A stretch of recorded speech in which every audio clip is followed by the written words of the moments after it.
Meus irmãos, eu vos cumprimento com a graça e a paz do Senhor Jesus. Amém. Quem está feliz, diga glória a Deus. Glória a Deus. Olha para a pessoa que está ao seu lado e diga assim: você foi a coisa mais linda que Deus fez nessa terra. Fala aí, profetiza aí, irmão. Glória a Deus. Que bom poder estar aqui com vocês, podendo glorificar a Jesus. Eu magnifico a Deus pela vida do reverendo pastor Eduardo, pela riqueza da oportunidade. Eu estou muito feliz de poder estar aqui, podendo falar para vocês. Para quem não sabe também, nós somos líderes da página do Facebook chamada Cupido Gospel Prime. Lá nós falamos tudo para a juventude. Lá eu falo sobre 10 passos para quem quer arrumar um namorado, 7 sinais que o seu namoro não é de Deus e não vai dar certo. Meu namorado é um zumbi representando o cara que não é crente se envolvendo com a moça que é cristã. E Sansão e Dalila, o namoro que não deu certo. E a gente há mais de 17 anos falamos para jovens. Mas Deus me deu uma palavra muito abençoada para profetizar para vocês aqui. Glória a Jesus. Quantos trouxeram o livro? Deixa eu ver. Se a Bíblia estiver no celular, levanta o celular, porque eu sou um pastor atualizado, viu? Deixa eu ver, olha aí. Segura, Guido, segura todo mundo bem alto. Isso. Eu quero dizer para os irmãos que o livro dos hindus chama-se os Vedas, o livro do muçulmano chama-se Alcorão, o livro dos espíritas é Evangelho segundo o Espiritismo, o livro dos macumbeiros é livro de São Cipriano, o livro do budista chama-se Tripitaka, o livro dos bruxos é livro de Harry Potter, mas o livro do crente é a Bíblia. Quem trouxe? Oh glória! Uma senhorinha disse para mim: pastor, se a Bíblia sagrada é uma espada, a harpa de corinho cristão é o quê? Eu falei: é o canivete. Eu falei: o crente, em hipótese alguma, pode ficar desarmado. Se entrar um demônio desavisado aqui, vai ser bagaço de demônio para tudo quanto é lado, porque aqui tem uma juventude cheia do Espírito Santo. Amém? Amém. Glória a Jesus. Quantos trouxeram a Bíblia? Diga glória a Deus.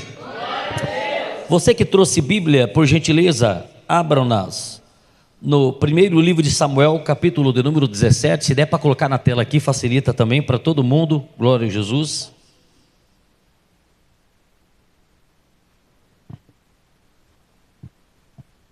Primeiro livro de Samuel, capítulo 17, retingido no versículo de número 40.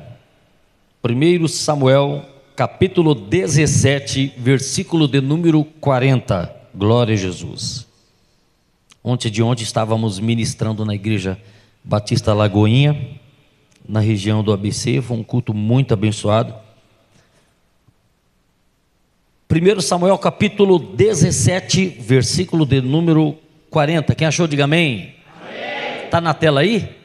Então vamos lá, diz assim a palavra de Deus: e ele tomou na mão o seu cajado e escolheu para si 5 pedras lisas do ribeiro e as colocou em um alforje de pastor que ele tinha em uma bolsa, e a sua funda estava com ele, e ele se aproximou do filisteu. E o filisteu se aproximou de Davi, e o homem que carregava o escudo ia diante dele. E quando o filisteu olhou e viu Davi, ele o desdenhou, pois ele não passava de um jovem ruivo e de boa aparência. E o filisteu disse a Davi: sou eu algum cão para que você venhas a mim com varas? E o filisteu o amaldiçoou a Davi em nome dos seus deuses. E o filisteu disse a Davi: vem até mim, e eu darei a tua carne às aves do céu e aos animais do campo. Então disse Davi ao filisteu: tu vens a mim com uma espada e com uma lança e com um escudo, mas eu vou a ti em nome do Senhor dos exércitos, o Deus dos exércitos de Israel, a quem tu afrontaste. E você diz amém. Podeis assentar, por gentileza, estejais cômodos, por favor. Se tiver fundo musical aí para pregação, pode colocar, deixar bem baixinho. Quem está me ouvindo, diga amém. Queridos e amados irmãos, jovens do Senhor Jesus, nós acabamos de ler aqui primeiro livro de Samuel, capítulo de número 17, versículo de número 40. O capítulo 17 do primeiro livro de Samuel narra a história, ou o palco de uma história de 3 grandes personagens: o personagem Davi, o personagem Saul e o personagem Golias. Então havia 3 personagens no palco dessa história. 2 se destacaram, que é Davi e Golias, mas tinha 3 personagens: Saul, Davi e Golias. Saul era o ex-ungido, Golias o anti-unção, queria matar Davi, porque Davi era o ungido. Então Saul o ex-ungido, Golias o anti-unção, e Davi o ungido. Davi está pronto a viver uma das maiores experiências da sua vida e do seu ministério. Se você for ler a Bíblia, aqui Davi nunca tinha matado um homem em toda a sua vida. O texto diz que Davi matou um urso e um leão, porque estava protegendo o rebanho do seu pai Jessé. Os antigos dizem que quando Davi matou o urso e o leão, ele chorou em cima do cadáver dos animais, porque ele não queria fazer isso com os bichinhos, porque é criação de Deus. Mas o leão e o urso ia destruir todo o rebanho do seu pai. Davi tinha uma missão espetacular, extraordinária, que era conduzir as ovelhas, cuidar das ovelhas. E o texto sagrado vai dizer que Davi chora porque ele não queria viver isso, mas viveu. E quando ele vai lutar agora com Golias, em um grande desafio, a Bíblia diz que Davi vive uma experiência única e fenomenal, porque ele nunca tinha guerreado contra um homem. Só que a maior guerra de Davi não foi com Golias. A maior guerra de Davi, ou a maior luta de Davi, não foi contra o urso. A maior luta e a maior guerra de Davi também não foi contra o leão. Pastor, peraí, a maior luta de Davi não foi contra o gigante Golias, não foi contra o urso e não foi contra o leão. Então qual foi a maior guerra de Davi? Contra o lobo. Pastor, onde é que tem lobo aqui? A Bíblia diz que uma das tribos de Israel chamava-se Benjamim, e todas as vezes que essa tribo ia para a guerra, eles hasteavam a bandeira de um lobo. O contrário deles era a tribo de Judá, que quando ia para a guerra, eles hasteavam a bandeira com a figura de um leão. E Jesus veio dessa tribo, porque ele é o leão da tribo de Judá. Por que a maior guerra de Davi não foi contra o Golias, nem foi contra o urso, e nem foi contra o leão, e foi contra o lobo? Porque Saul era da tribo de Benjamim, o lobo era Saul, tentou matar Davi cerca de 21 vezes.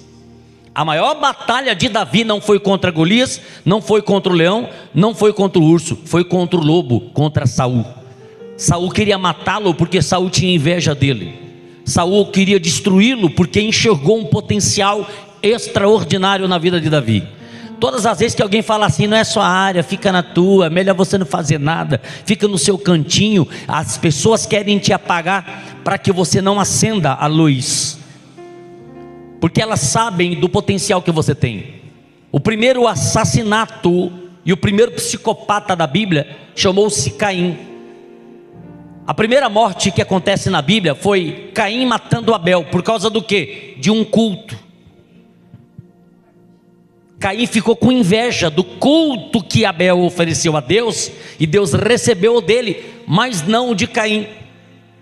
Na mente de Caim, ele queria que Deus recebesse o culto dele, mas Deus recebeu o culto de Abel. Deus rejeitou o culto de Caim, mas não rejeitou Caim. Caim só foi rejeitado depois que matou o seu irmão. Bastava ele entregar mais um culto a Deus e entender que tipo de culto que Deus ama, que Deus gosta, que Deus receberia o culto dele. Mas quando a pessoa está cega pela fama e querer apagar a luz do outro, ela não consegue fazer uma avaliação que o tempo que ela está tentando lutar para apagar a luz do outro é o tempo que ela podia estar lutando para acender a luz dela. Quem está entendendo, diga amém. E olha só, Davi vai passar por uma batalha gigantesca. Ele vai lutar com quem? Contra Golias. Davi era da tribo de Israel. Diga assim, país Israel. Golias era da Palestina. Diga assim comigo, país Palestina. Os estudos genéticos mostram que Golias tinha descendência turca, libanesa, egípcia, armênia e iraniana. Golias era um psicopata. O Talmud, que é um dos livros históricos do judeu, diz que Golias, com 6 anos de idade, foi criado por Orfa, parente de Ruth. Aos 14 anos, os filisteus capturaram ele porque era gigante e levaram ele para treiná-lo para vencer batalha. Era um homem do mal, matava criança, matava velha, matava todo mundo. Golias era um cara que onde passava todo mundo tinha medo dele, era um vendedor de susto.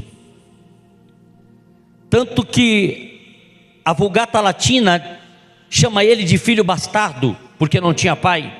A Septuaginta chama Golias de intermediário. O que é o intermediário?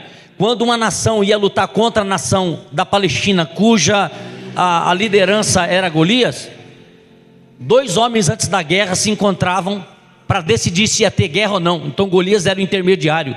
Ele chegava naquele tamanho gigantesco, que a Bíblia diz que ele tinha mais de 3 metros de altura. A Bíblia diz que Golias tinha 6 côvados. Como é que se mede um côvado? Do dedo do meio, do médio até o cotovelo, que dá 45 centímetros. Então, 6 vezes 45, e a Bíblia diz que é 6 côvados, 6 vezes 45, vai dar 2,80 m por aí. Só que a Bíblia diz que ele tinha mais um palmo acima da cabeça, 3 metros de altura. Hernandes Dias Lopes diz que Golias comia 6 quilos de comida por dia. Por 28 dias, Golias ficou de manhã, à tarde e à noite gritando e chamando o povo de Israel de covarde, dizendo que não tinha ninguém para vencê-lo. Quem está me ouvindo, diga amém. E essa era a vida de Golias, um homem do mal que tinha mais 4 irmãos. Escuta só, quando Davi vai lutar contra Golias, Golias pega lança, pega escudo e pega espada. E o que é que Davi pega? Pedra. Por quê? Quem foi que fez a espada? Quem foi que fez a lança? O homem. Quem foi que fez a pedra? Golias usa as armas do homem. Deus permite que Davi use as armas que Deus fez, que foi a pedra. Davi pega 5 pedras no ribeiro, porque Golias tinha mais 4 irmãos: Aimã, Talmai, Lami e Gade. O quinto era Golias. Se você for ler o texto bíblico, você vai perceber que Golias tinha 4 filhos que não falavam com Golias, porque Golias era um homem muito mau, era um homem que tinha um coração extremamente congelado, era um homem treinado para matar e não tinha piedade e dó de ninguém. Esse é o card preliminar do UFC da luta antiga. Agora eu vou falar do card preliminar de Davi. Davi, irmão, era um jovem de 16 para 17 anos de idade, 1,60 m de altura, ruivo, de boa aparência, bem pequenininho. A Bíblia diz que ele treinou 600 homens canhotos. Davi era especialista na mira. Ele treinou 600 homens canhotos. Davi pegou 5 pedras no ribeiro e pegou a primeira e colocou no seu alforje ou na funda e começou a girar para lutar contra Golias. Aí alguém diz assim: pastor, o cara pegou 5 pedras porque Golias tem mais 4 irmãos, então uma pedra para cada gigante. E a pergunta que eu faço é: e se Davi erra a primeira pedra? Como é que faz? Uma pedra para cada gigante. Davi pegou 5 pedras. A primeira era para o cabeção de Golias, e se os 4 irmãos dele se metessem a besta, tinha mais 4 pedras preparadas. Aí você diz: e se ele erra a pedrada na cabeça de Golias e entre os 4 irmãos? E aí como é que funciona? Irmãos, quem está na direção de Deus mais acerta do que erra. Essa conversa fiada de ficar dizendo: eu sou fraco, eu caí de novo, pastor, eu caí de novo. Isso é conversa fiada. A gente somos fadados a erros, somos falhos, pecadores sim, mas viver com desculpa que sempre está caindo, não há evolução. O ser humano tem quedas, porque é vulnerável, é pecador. Mas essa tese de dizer: pastor, eu sou fraco, pastor, eu caí de novo, cair direto não é uma condição humana. De vez em nunca levar um tombo, uma queda, sacudir a poeira, levantar a cabeça e seguir em frente de novo. Quem está entendendo o que Deus está falando, diga amém.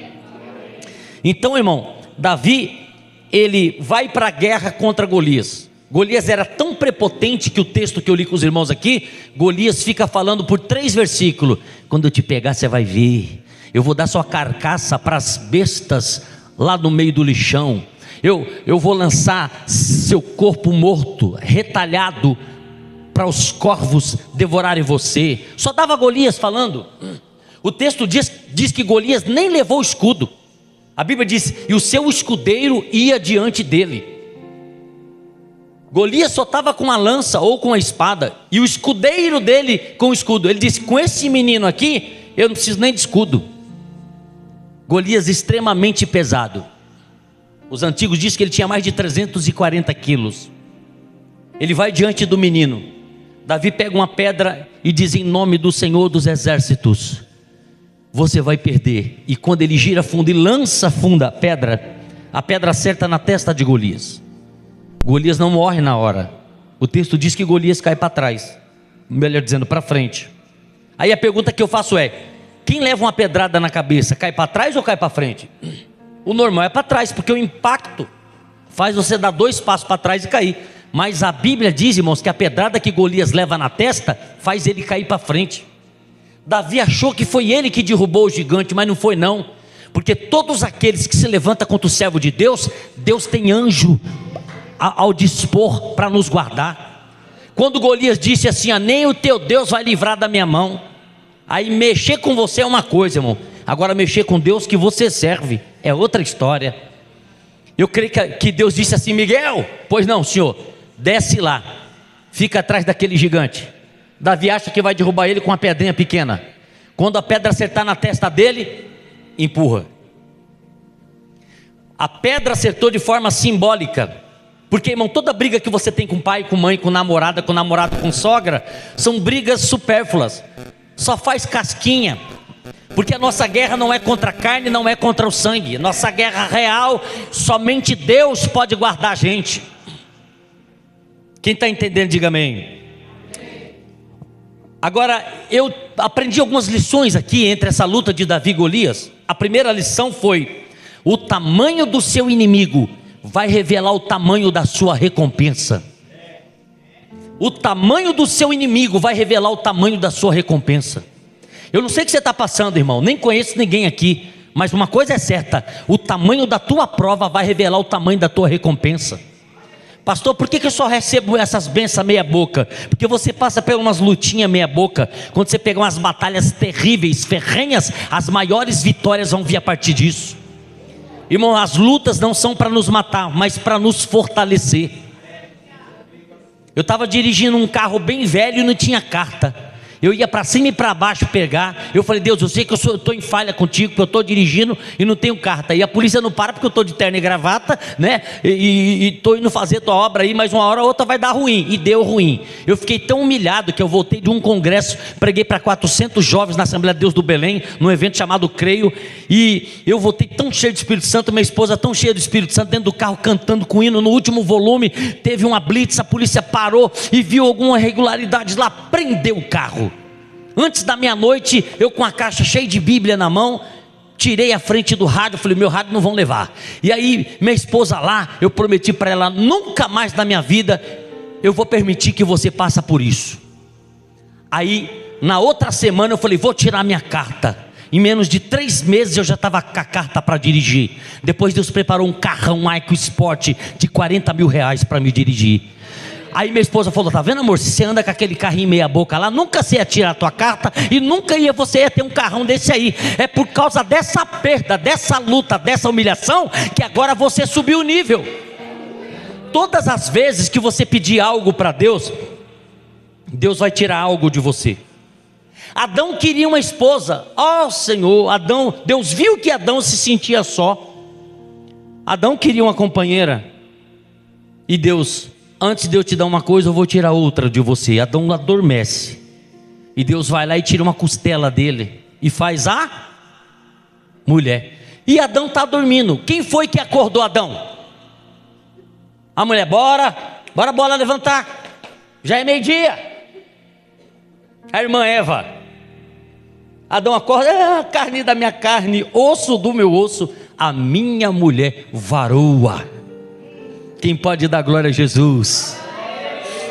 Então escuta isso, irmão. Muitas das vezes a gente não quer aceitar o trabalhar de Deus, mas antes de Deus te dar uma coisa, Ele tira outra de você. Porque tem coisa na nossa vida que se Deus não tirar, a gente não larga. Tem gente frustrada por coisas que não deram certo em suas vidas. É porque Deus tirou isso da sua vida. Que se Deus não tira, você não larga. Todo mundo que está na igreja, na casa de Deus, veio para a casa de Deus porque perdeu alguma coisa, ou porque se frustrou com alguma coisa na vida. Deus permite algumas situações, irmão, porque Deus quer subir o nível com você. Ó, next level, ali ó, decretado na parede. Deus quer subir o nível com você. Quem está entendendo, diga amém. Escuta isso. Davi, irmão, ele pega a pedra e lança na testa de Golias. Golias cai para frente. E aí eu aprendo a segunda coisa aqui da lição que eu tirei entre Davi e Golias: nunca lute com as mesmas armas do seu inimigo. Vou repetir: nunca lute com as mesmas armas do seu inimigo. Irmãos, Davi aqui nunca tinha matado sequer um ser humano na vida. Só matou o leão e o urso, nunca tinha matado nenhuma lagartixa. Mas a Bíblia diz que quando ele pega a espada de Golias, que Golias está desmaiado, caído de testa no chão, ele levanta a espada do gigante e faz o quê? E corta a cabeça de Golias e levanta a cabeça de Golias. Todos os filisteus que adoravam um Deus chamado Dagom, que tinha metade do corpo homem e metade do corpo boi, Davi levantou a cabeça de Golias porque havia uma aposta, e aposta ali: o Deus que vencer, todo o exército vai ter que adorar o Deus que venceu. Se os filisteus ganhar, Israel adora Dagom. Mas se Israel vencer, o povo que adora Dagom, o filisteu, vai adorar o Deus das terras de Israel. Quando Davi levanta a cabeça do Golias, a multidão cai de joelho e diz: glória ao Senhor dos exércitos, o Deus de Davi. Agora escuta isso. A Bíblia diz que Davi, quando corta a cabeça de Golias, ele pega a espada do Golias cheia de sangue e coloca debaixo da tenda dele. Depois de alguns anos, ele coloca a espada dentro do templo. E a segunda lição que eu tirei aqui foi: nunca lute com as mesmas armas do seu adversário. Davi nunca tinha matado um homem em toda a sua história, mas a Bíblia diz que depois que ele matou Golias, nunca mais ele perdeu o desejo de querer matar. Davi era um rei, irmão, que ia para a guerra, saia arrancando cabeça de todo mundo. De quem já assistiu filme de guerra aí? Filmes medievais, Game of the Thrones, os Vikings. Davi ia para a guerra. A Bíblia diz, irmão, que Davi matou tanto que um dia ele foi guardar a espada ficou colada na mão dele, de tanto sangue que tinha na mão dele, grudou, não saía a espada.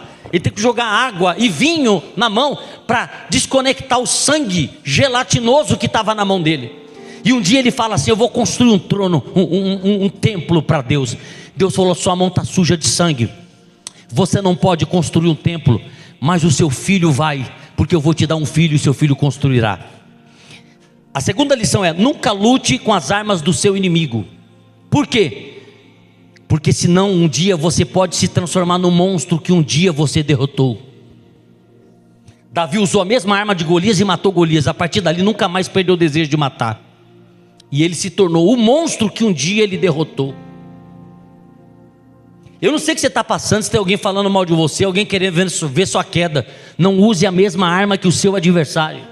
Ah, aquela irmã está falando mal de mim, eu conheço ela, eu tenho todo o dossiê dela, toda a história. Ela era piriguete, eu sei de cada babado, querida. Eu tenho uns Facebook Face aqui, uns Instagram, um Twitter, o X. Ixi, ela já era. Se eu colocar isso aqui, eu acabo com ela. Não use as mesmas armas do que o seu adversário.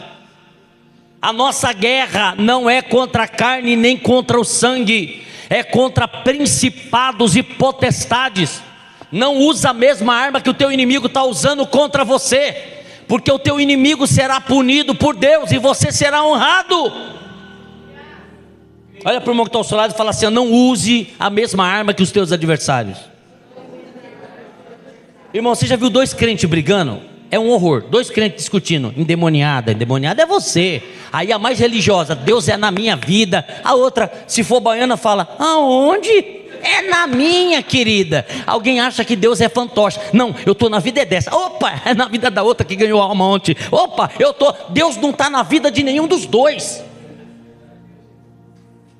Nunca use a mesma arma que o seu adversário. Deus está dizendo que tem pessoas aqui que o diabo quer jogar você numa ciranda, numa roda, num motim, para você ser prejudicado. Tem gente que pode até ser espancado numa roda por causa de palavras. Cuidado! Não entre em rodas que Deus já te tirou. Não ande por grupos que Deus já te removeu de lá. O diabo quer usar algo contra você para te destruir, mas Deus está falando em cima desse altar que é santo e poderoso. Vigia onde você entra, porque tem lugares que Deus já te tirou e não é para você voltar mais para lá.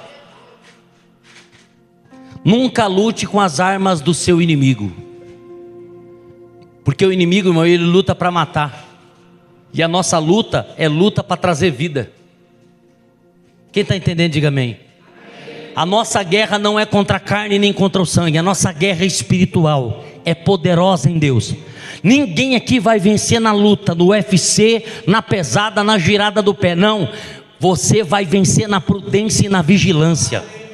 Vigiou com as palavras, está na bênção. Vigiou para não entrar em briga, está na bênção. Ó, irmão, não vou discutir, me perdoe, estou saindo. Faça isso, fuja de certos tipos de briga, fuja de certos tipos de fofoca. Porque tem irmã que ela ouve uma fofoca, disse: irmão, só estou falando para a gente interceder, tá bom? É por isso que eu estou espalhando aqui. Então ela não é uma intercessora, ela é uma intercessoca. É intercessão com fofoca. É, pastor, que Deus me revelou umas coisas erradas aqui na igreja. Deus nunca vai te revelar uma coisa errada sem antes mostrar para você o jeito certo de consertar. Esse negócio de ficar tirando o pano e mostrar a sujeira dos outros não é o seu papel. Olha para a pessoa que está ao seu lado e fala assim: ó, joga a pedra fora, porque você também erra.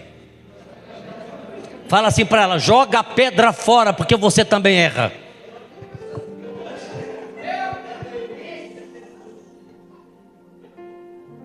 Quem está entendendo que Deus está falando, diga amém. Terceira lição que eu aprendo com Davi e Golias: nunca conte vitória antes do tempo. Nunca conte vitória antes do tempo. Olha o que Golias falou, por 3 para 4 versículos.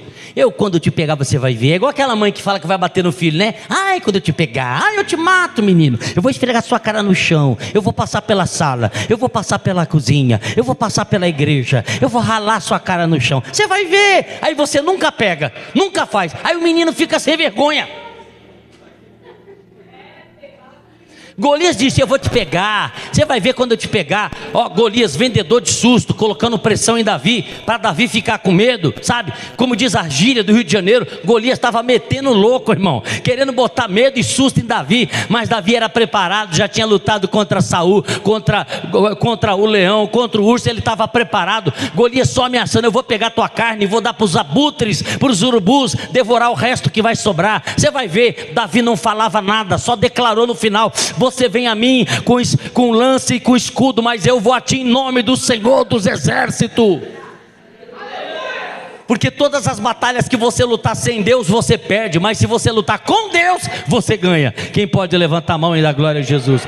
Eu não disse contra Deus, eu lutar com Deus. Você batalha, Deus batalha. Espada do Senhor e espada de Gideão. Espada do Senhor e espada de Gideão. Quem pode dar glória a Jesus?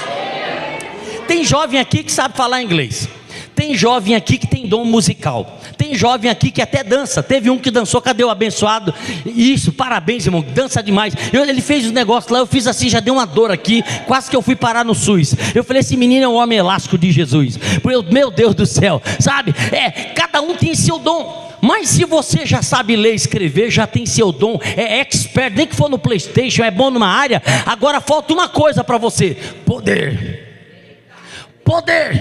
Pastor, eu toco na igreja, não é só tocar bateria não. Aí você já subiu o nível. Agora você precisa de poder. Ah, pastor, eu toco um violão aqui. Parabéns, tocou o violão, aprendeu, tá na benção. Mas agora você precisa de poder. Ah, pastor, eu não tenho um dom nenhum assim, mas eu sou um filho abençoado. Minha mãe tem orgulho de mim. Tem orgulho, subiu o nível. Parabéns, mas você precisa de poder. Aleluia. Porque, irmão, nós estamos vivendo uma época em que a igreja tem poder, mas não é poderosa. O que significa explicar isso? Vou tentar te explicar. A igreja tem poder, mas não é poderosa. Se eu pegar uma calibre 12 aqui, eu não tenho nenhuma munição, todo mundo vai ficar com medo. Eu só vou viver assustando os outros. O dia que eu precisar apertar o gatilho, só assusto. Eu tenho poder, mas não sou poderoso. Irmão, no Rio de Janeiro, um endemoniado bateu no peito, e o demônio falando na boca dele, arrebentou 15 crentes na pancada. A igreja foi totalmente destruída pelo cara. E o cara com o olho vermelho, sim, demoníaco, saiu batendo no peito: Lucifer é vencedor, e Lucifer é vencedor. E saiu batendo no peito, gritando o nome de Satanás. Aqui pode até querer entrar um demônio, mas vai sair, porque aqui tem poder. Tem poder, tem poder. Quem crê que Cristo tem poder, levanta a mão e dá glória ao nome de Jesus. Diga comigo: o sangue de Jesus tem poder. Pega na mão do teu irmão aí, balança a mão dele com força. Pega aí, até o ombro dele mexer. Fala assim para ele: sabe por que eu estou balançando tua mão? Responde para ele agora, fala: é porque tem crente que só pega no tranco. Fala aí para ele, aleluia. Jesus está te balançando porque você precisa de poder. Uma igreja com poder, Satanás não fica. Uma igreja com poder, as enfermidades são curadas. Uma igreja com poder, o milagre acontece. Uma igreja com poder, o pecador vem e se rende a Jesus. Uma igreja com poder é uma igreja próspera. Uma igreja com poder, não há mal que fique diante dela. Levante a mão quem quer poder do Espírito. Vai abrindo a boca e dando glória, porque há poder no nome de Jesus e na sua palavra. Nunca conte vitória antes do tempo. Golias diz: vou te arrebentar. Arrebentou foi nada.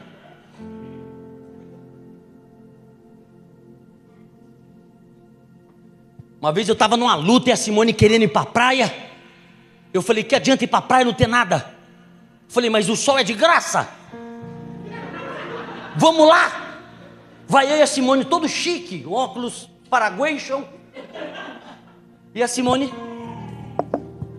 me acompanhando. Falei: bora, amor. Eu vi uma cadeira linda e um guarda-chuva, não vi ninguém do lado. Só que tinha um nome, né? Do restaurantezinho do lado que fica para atender. Eu sentei na cadeira, falei: amor, fica aqui debaixo do guarda-chuva. Cruzei a perna. Aí chegou um rapaz com um negócio para pedir peixe, um monte de coisa. Pois não, senhor, o senhor vai tomar o quê? Eu falei: sol.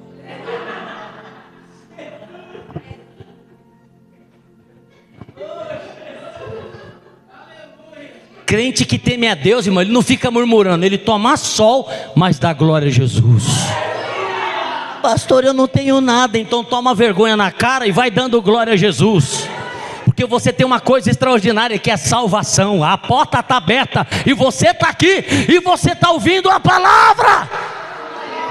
Talvez seu coração você está falando assim: eu não gostei muito desse pregador não, achei ele meia boca. Eu gostei de semana passada, eu não curti muito, mas eu estou feliz. Sabe por quê? Porque a Bíblia diz que aquele que é de Deus ouve a palavra de Deus. E você está aqui ouvindo, pode estar chateado: eu não gostei desse cara, não fica a cara dele. Parabéns, Deus te abençoe. Você é de Deus, está aqui, Deus vai transformar a tua vida, a minha também. O importante é que a igreja está de pé. Irmãos, não fique contando vantagem de nada. Se você tem um sonho de alguma coisa, não fica colocando na internet: vou começar o curso de inglês.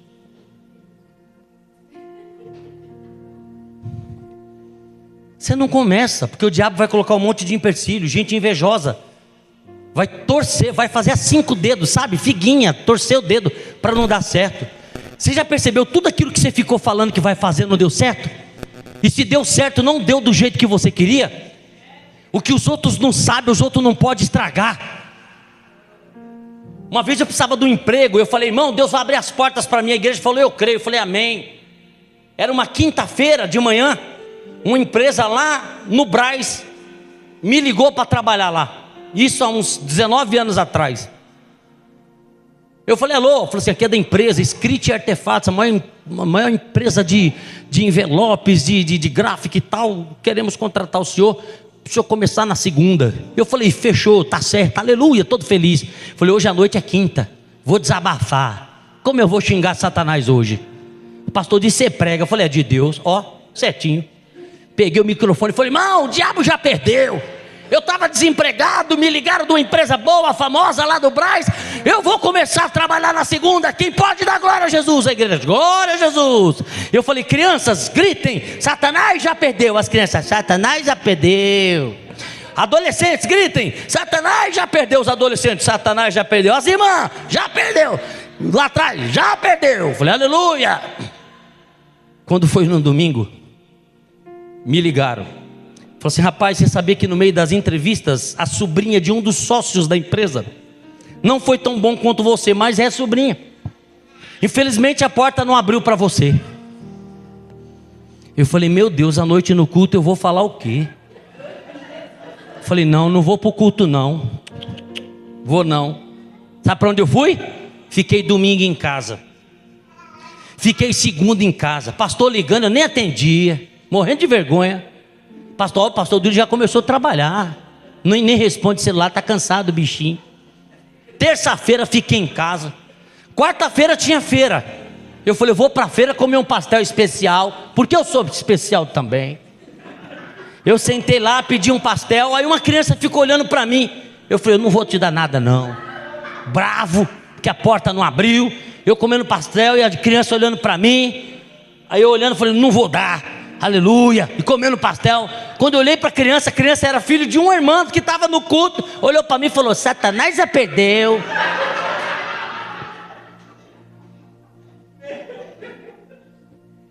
Para de abrir a boca, irmão, e falar que você vai fazer as coisas.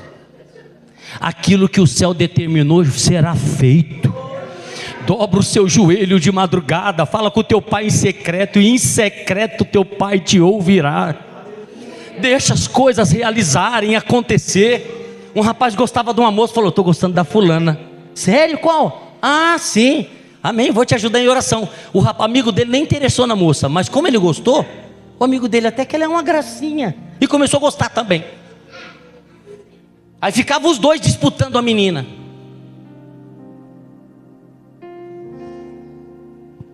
Faça as declarações para você, declarações internas, vai dar certo em nome de Jesus.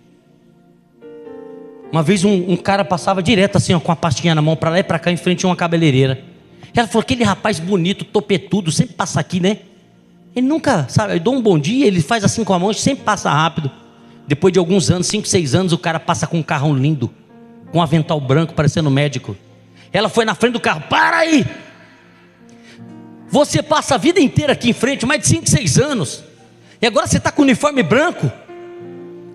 Ele falou, então moça, que antigamente eu não tinha carro, não tinha profissão, estava fazendo faculdade, né? Então eu fiz uma faculdade para aprender a cuidar dos animais. Qual é o nome? Veterinária. E aí hoje eu sou um veterinário. Mas, e esse carro? É seu? Ele falou, Noé. Ela, Noé é da sua conta.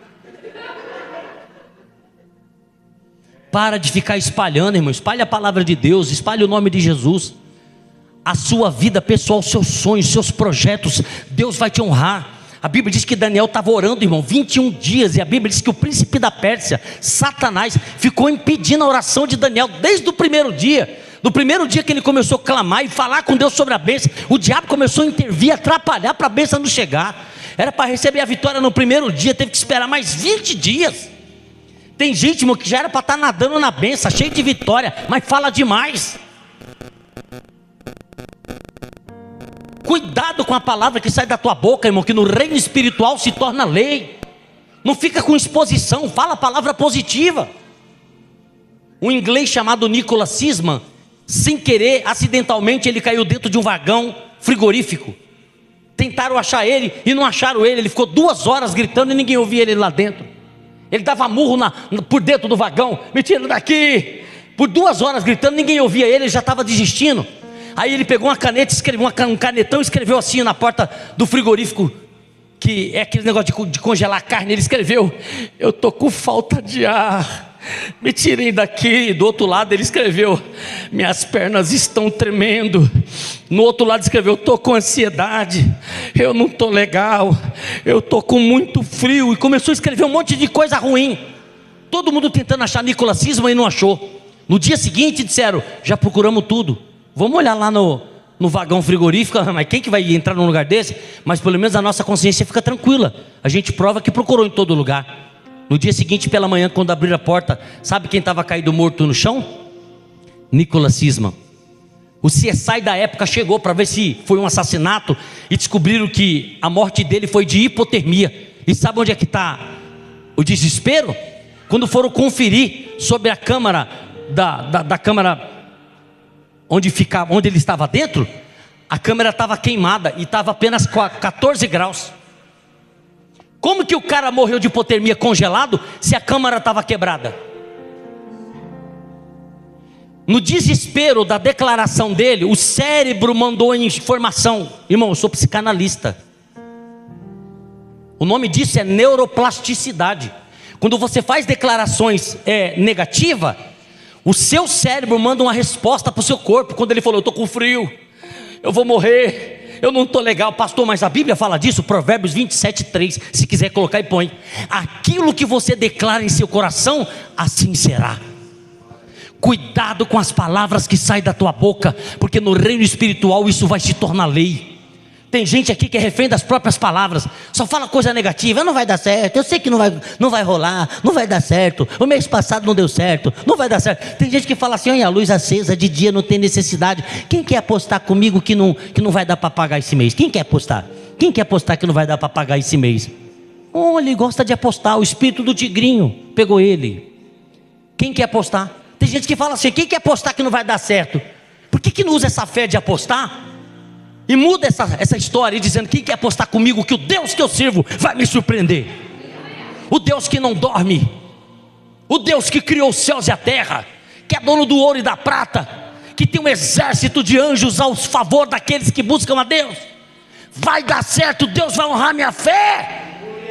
Faça declarações: eu vou ser feliz, vai dar tudo certo. Se o casamento do meu pai e da minha mãe está frustrado porque meu pai bebe, minha mãe é uma doida, maluca, translocada, o meu casamento não vai ser assim. Eu vou ser melhor do que o meu pai, eu vou ser melhor do que minha mãe, eu vou ser o que o meu pai não foi para mim, eu vou ser o que minha mãe não foi para mim. Talvez você fale assim: eu tenho um vazio muito grande, porque eu queria ser amado, mas meu pai não ama, nem minha mãe não me ama e não me trata do jeito que eu queria. Deus vai te dar a oportunidade de um dia você casar e ser uma mãe melhor do que sua mãe foi para você. Deus vai te dar graça para você que é homem, está solteiro e quer casar e se sente um vazio na alma, porque o seu pai foi muito ausente. Você vai ser presente, você vai ser o pai que o seu pai não foi para você. Quem pode levantar a mão bem alta e dar glória ao nome de Jesus? Toca no irmão que está ao seu lado e fala assim: você está abençoado. Fala para ele: você é mais do que vencedor. Quem crê que está saindo abençoado, dá a maior glória da tua vida aí. Irmão, esses jovens aqui, incluindo o pastor Eduardo, todo mundo aqui, vocês estão saindo tão próspero aqui, que vocês não vão poder cuspir nem em qualquer lugar, porque até a saliva vai ser próspera. Se cuspir na cabeça de um careca, nasce cabelo. Quem pode dar glória a Deus? Para com essa conversa fiada: tudo que eu faço dá errado, não vai dar certo não. Tem crente que acha que ele é um rei Midas ao contrário. Rei Midas, onde colocava a mão virava ouro. Tem crente, tem jovem que onde põe a mão vira esterco. Senta na cadeira, a cadeira quebra. Vai comprar pão, perde a moeda. E se comprar um circo, não cresce. Mas a partir de hoje tudo vai mudar, porque eu estou lançando uma palavra profética na tua vida. As coisas vão dar certo sim. Onde você pisar, Deus pisa com você. O que você declarar, Deus vai assinar embaixo. Há poder nas nossas palavras.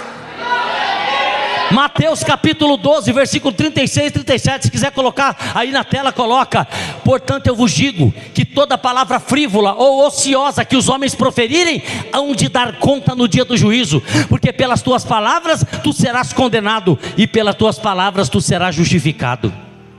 Olha o versículo 36 do capítulo 12 de Mateus. Toda palavra negativa que sair da tua boca, você vai dar conta no dia do juízo. Pode ver que não está juízo final. Está escrito juízo final aí? Só está escrito o dia do... Por quê? Porque a igreja de Cristo, ela não passa pelo juízo final. É só quem não aceitou Jesus e não veio cultuar. Amém? Não creu, não foi batizado, não foi salvo. É Bíblia. Então, quando o texto fala assim: as palavras negativas que saem da tua boca, você vai prestar conta no dia do... Não é final, juízo, ponto. O que significa isso? Dia do juízo significa que enquanto você estiver respirando, pisando nessa terra, você vai pagar por cada palavra que sai da tua boca. Eu fui orar na casa de um irmão, os meninos correndo para lá e para cá. Sabe o que ela chamou os dois? Um de zika vírus e outro de chikungunya. Como que pode uma mãe lançar o nome de duas pragas que matou um monte de gente nos próprios filhos? Pastor, que o senhor é um homem de Deus, o senhor está aqui para pregar, dar uma palavra para a gente, e os filhos perturbando. Eu falei: irmã, e se eu viesse aqui, os seus dois filhos estivessem com leucemia, câncer no sangue, deitado na cama já para morrer? Tem jovem aqui que odeia lavar louça. A Bíblia diz que aquele que pode fazer o bem e não faz, peca. Se peca podendo fazer o bem e não faz, é pecado? Pensou você ir para o inferno porque não lavou a louça? O jovem no inferno: aí onde eu estou, diabo? Você está em casa, eu sou o Satanás, você está no inferno. Mas por que eu estou no inferno? Porque não lavou a louça. E o outro demoninho não enxugou.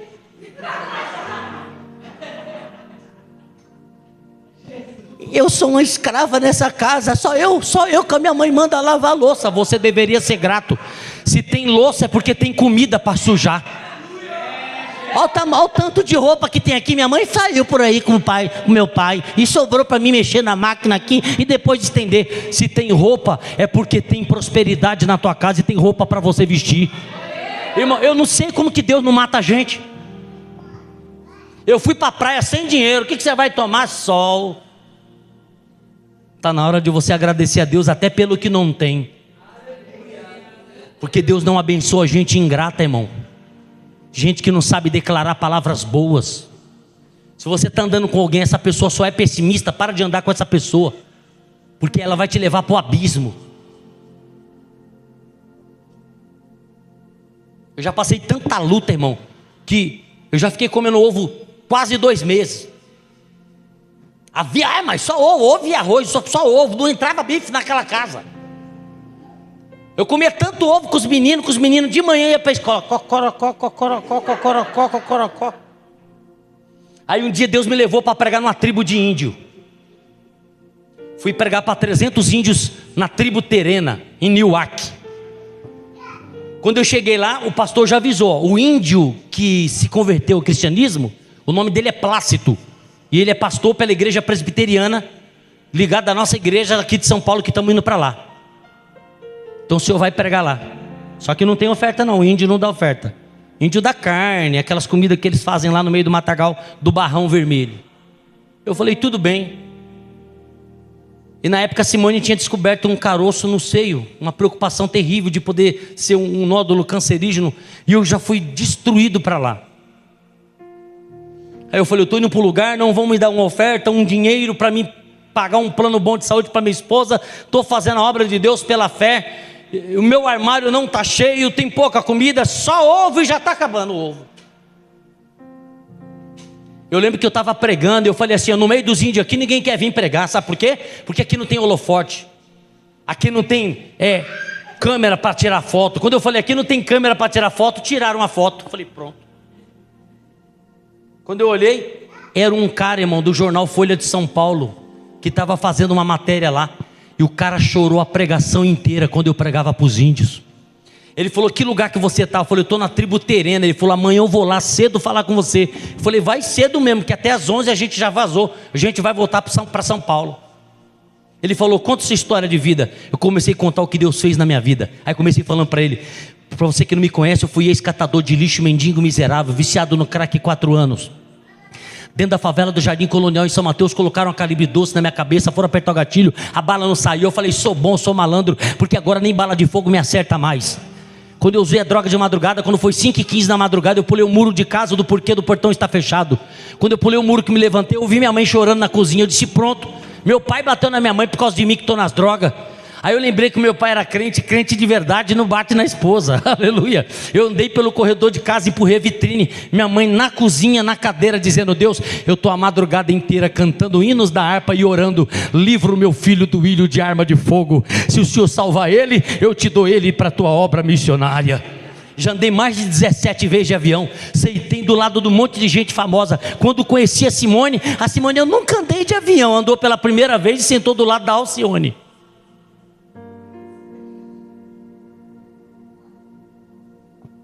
E foi contando a minha história, como que Deus me levantou, quanto tempo que eu prego, já prego mais de 23 anos e tal, hoje, um pouco mais. Ele falou assim, Deus tocou no meu coração para fazer algo por você. Eu falei, Deus tocou no meu para receber esse algo que você vai fazer por mim. Eu dentro da van com um monte de missionários, sabe aquelas vans Splinter bem grandona, a maior, pensa na maior da grandona. Os pastores, os missionários, tudo lá. Ele falou, vem aqui, eu desci da van. Fui de um lado de uma árvore grande. E ele falou assim, pastor, eu fui 2 horas de moto com um índio civilizado no meio do barro, no meio da mata, para chegar lá no meio da cidade grande. 2 horas para ir, 2 horas para voltar. Fui lá num caixa 24 horas e tirei uma oferta para te abençoar. Tinha 10 notas de 100 reais. Sabe por que ninguém deu glória? Porque o 100 não foi seu. Se fosse 100 seu, você falava, aleluia, Jesus. Mas como eu que estou contando a bênção, você está aí nem ligando para mim. Eu ganhei 10 notas de 100. A Bíblia diz, alegrai com os que se e chorai. Eu fui fazer a obra de Deus sem pensar em recompensa nenhuma. E lá, Deus usou um cara que nem lá era para estar, mas foi fazer uma reportagem e me abençoou com R$1.000. Eu voltei para casa e falei, cadê os ovos que eu vou quebrar? Os meus filhos já comemos tudo. Então vamos comprar bife, shampoo, vamos pro shopping. Foi todo mundo pro shopping. Teve cinema, na época não sei se era o lançamento do Bob Esponja. E foi aquela alegria. Tem gente aqui, irmão, que Deus vai te abençoar tanto. Você vai para o cinema, vai vir para a igreja, vai vir para a consagração. Tem gente que vai viajar, tem gente que vai pisar em um lugar que jamais pensou que pisaria. Você sabia que tem jovem aqui que ele acha que a vida dele vai ser aqui só no bairro? Tem jovem aqui que você vai para Paris, para a Europa, outros vão para a África, outros vão para tudo quanto é lugar, Japão, Nagoya, onde Deus mandar você vai. Uns vai para pregar, outros vai porque está bem de vida, outros vai porque foi honrado por Deus. Tem gente aqui que você vai tirar o pé dessa terra e vai pisar em outras terras, lugares que seu pai nunca foi. Deus vai te levar. Quem pode aplaudir o Espírito Santo?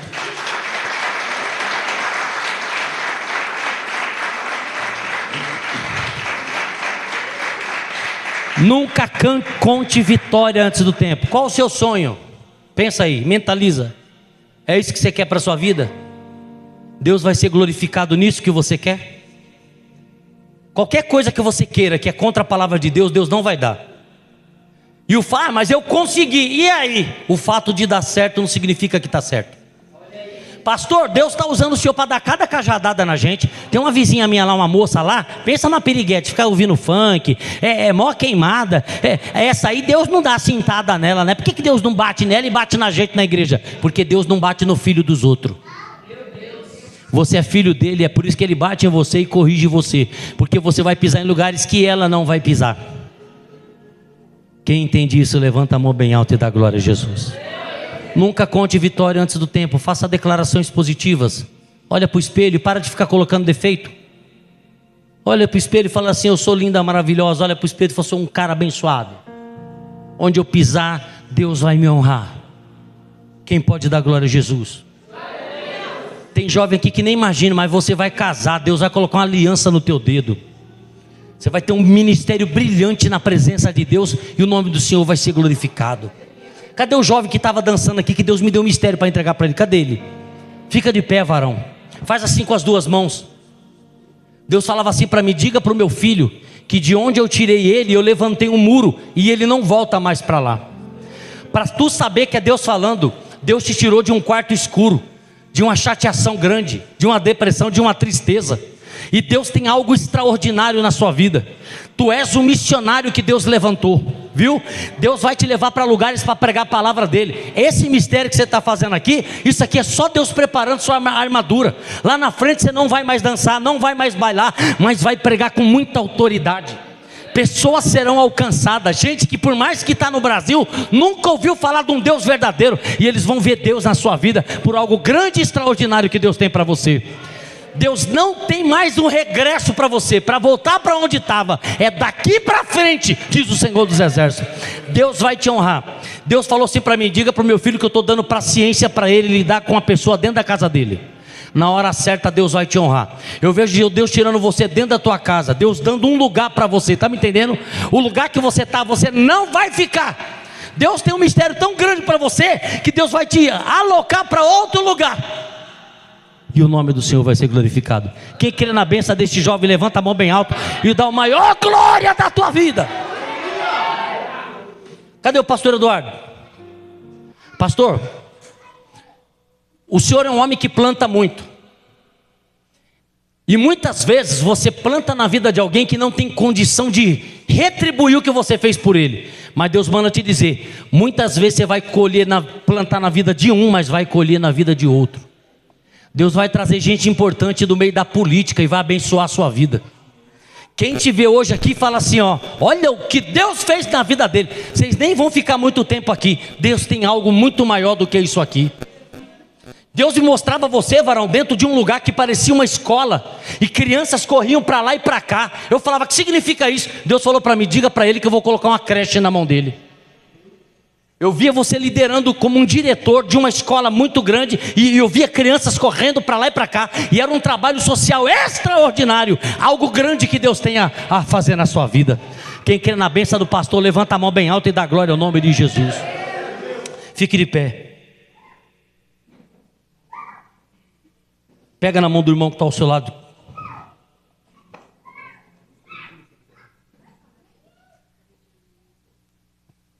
Curve a cabeça agora enquanto o irmão solta o playback lá.